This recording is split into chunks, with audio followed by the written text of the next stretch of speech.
আমি খুব সহজেই প্যাকেটের মসলা দিয়ে চিকেন রোস্ট রান্না করব। তার জন্য কিন্তু আমি ১ কেজি পরিমাণ চিকেন নিয়ে নিয়েছি। আর সামান্য পরিমাণ লবণ দিয়ে চিকেনের গায়ে মাখিয়ে আমি রেস্টে কিছুক্ষণের জন্য রেখে দিব। আর এক সাইডে আমি একটা বাটিতে ২ চা চামচ পরিমাণ টক দই দিয়ে দিলাম।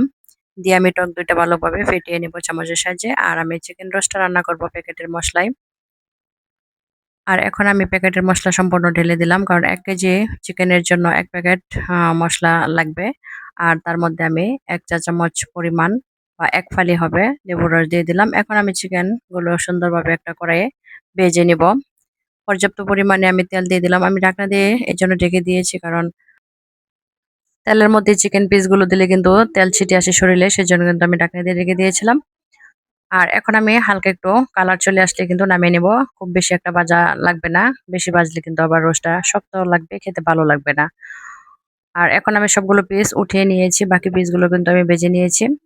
আর এখন একটি কড়াইয়ে আমি তেল দিয়ে পর্যাপ্ত পরিমাণে এখানে পেঁয়াজ কুচি দিয়ে দিলাম। আর কিছু গোটা গরম মসলা দিয়ে দিলাম। আর তার সাথে দিয়ে দিলাম পেঁয়াজ রসুন বাটা, সরি আদা বাটা এবং রসুন বাটা। দিয়ে আমি একটু ভালোভাবে একসাথে মিক্সড করে নিচ্ছি। আর এখন আমি দিয়ে দিলাম চিকেন রোস্টের জন্য যে আমি প্যাকেটের মসলাটা ব্লেন্ড করে রেখেছিলাম চামচের সাহায্যে, সেটা আমি সম্পূর্ণ দিয়ে দিলাম। দিয়ে ভালোভাবে কষিয়ে নেব। আর একটু কালারের জন্য আমি এখানে বা একটু ঝাল হবে সেজন্য কিন্তু আমি সামান্য পরিমাণ মরিচ গুঁড়ো দিয়ে দিলাম। এখন আমি মসলাটাকে সুন্দরভাবে কষিয়ে নেব। এটাকে যত সুন্দরভাবে কষানো হবে চিকেন রোস্টের স্বাদ কিন্তু ততই বেড়ে যাবে। আর পেঁয়াজগুলো আমি কিন্তু একবার সফট করে কষিয়ে নিয়েছি। এখন সবগুলো চিকেন পিস আমি দিয়ে দিলাম। দিয়ে ভালোভাবে মসলার সাথে মিক্সড করে নিব। সুন্দরভাবে কষানোটা আমি করে নিয়েছি। তারপর এখানে আমি পর্যাপ্ত পরিমাণে কিন্তু পানি দিয়ে দিব। যেহেতু এটা দেশি চিকেন সেজন্য কিন্তু সিদ্ধ হতে প্রায় একটু সময় লাগবে। আর তার জন্য কিন্তু আমি বেশ খানিকটা পানি দিয়ে দিব। এই চিকেনটা যত সুন্দরভাবে সিদ্ধ হয়ে আসবে খেতেও কিন্তু তত সুস্বাদু হবে। আর একটু পানি কিন্তু আমি শেষ পর্যায়ে দিয়ে দিব।